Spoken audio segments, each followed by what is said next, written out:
ڈالروں کی اب یلغار.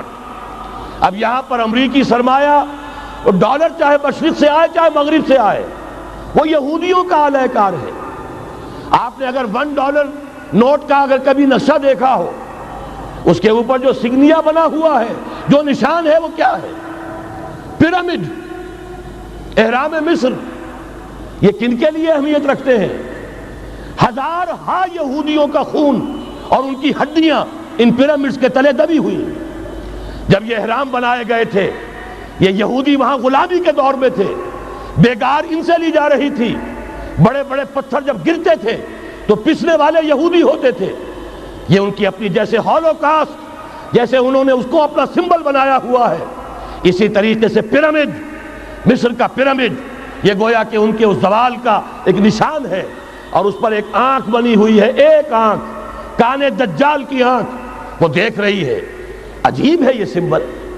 نیچے لکھا ہوا ہے نووس آرڈو سکلورم، اور یہ در حقیقت 1776 جو نیچے لکھا ہوا ہے وہ رومن حروف کے اندر یہ 1776 ہے، جو میں بتا چکا ہوں آرڈر آف الومناٹی وساپ نے قائم کیا تھا.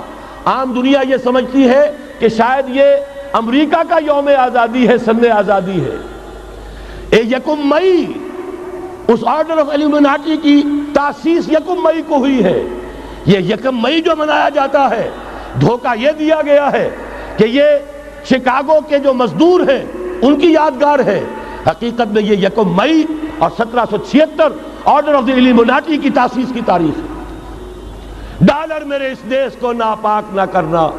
اور میں تو انہیں داد دیتا ہوں، جو کچھ انہوں نے، شاعر کہتے ہیں اس کو جو صاحب شعور ہے، اس صاحب شعور نے جو مشاہدہ کیا ہے کہ ڈالر آئے گا تو کیا آئے گا ہمارے ہاں.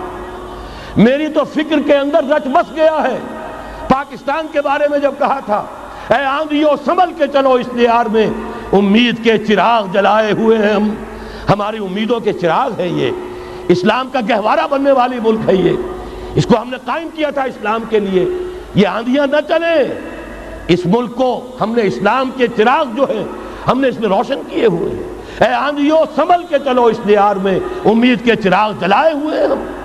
بہرحال یہ تیسرا سیلاب ہے، ننگی سرمایہ داری، جس کی پھر لعنتیں ہوتی ہیں. ایک طرف فقر، ایک طرف احتیاج، ایک طرف بھوک، ایک طرف دولت کے انبار. پہلے بھی ہمارے ہاں فرق کم نہیں ہے، لیکن اب جو ہوگا اگر یہ بات پوری ہو گئی تو وہ ننگی سرمایہ داری. اور سرمایہ داری ہی در حقیقت یہود کا سب سے بڑا ہتھ کنڈا ہے. یہ بینکنگ کا نظام، یہ سارا کا سارا سودی نظام، یہ IMF، یہ ورلڈ بینک، یہی تو ان کے سب سے بڑے ادارے ہیں. تو واقعہ یہ ہے کہ 3 طرف سے ہم پر حملہ ہو رہا ہے. اور یہ سود کے بارے میں کیا کہا تھا اقبال نے؟ از ربا آخر چمی زائد فتن. اس سود کے ام الخبائث کے پیٹ سے سوائے فتنوں کے اور کیا برآمد ہو سکتا ہے؟ کس نہ داند لذت قرض حسن. کسی کو قرض حسنہ کی لذت یاد نہیں رہی. بغیر سود کے قرض دو.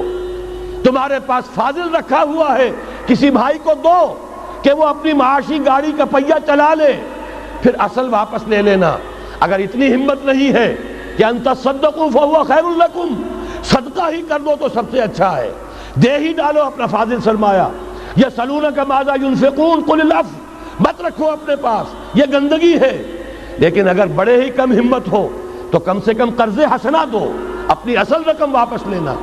کس نہ دانت لذت قرض حسن. از ربا جاں تیرا دل چو خشت و سنگ. اس لیے کہ سود کے ذریعے سے انسان کے اندر تاریکی پھیل جاتی ہے.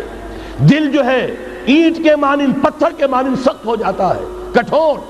ثم قست قلوبکم فہی کالحجارۃ او اشد قسوہ. آدمی درندہ بے دندان و چنگ، اور انسان بغیر اس کے کہ بھیڑیوں والے دانت ہوں اور بھیڑیوں والے پنجے ہوں، بھیڑیا بن جاتا ہے. بہرحال اب کرنے کا کام کیا ہے اس کو سمجھیے. اس پوری صورتحال کا میں نے آپ کے سامنے نقشہ پیش کر دیا. ایک طرف مغرب سے نیو ورلڈ آرڈر، جو جیو ورلڈ آرڈر ہے، اس وقت کی سپریم پاور آن ارتھ، امریکہ کی سرپرستی میں بڑی تیزی کے ساتھ حملہ آور ہے. دوسری طرف وَمَكَرُوا وَمَكَرَ اللَّهُ وَاللَّهُ خَيْرُ الْمَاكِرِينَ۔ اللہ کو پامردی مومن پہ بھروسہ، ابلیس کو یورپ کی مشینوں کا سہارا۔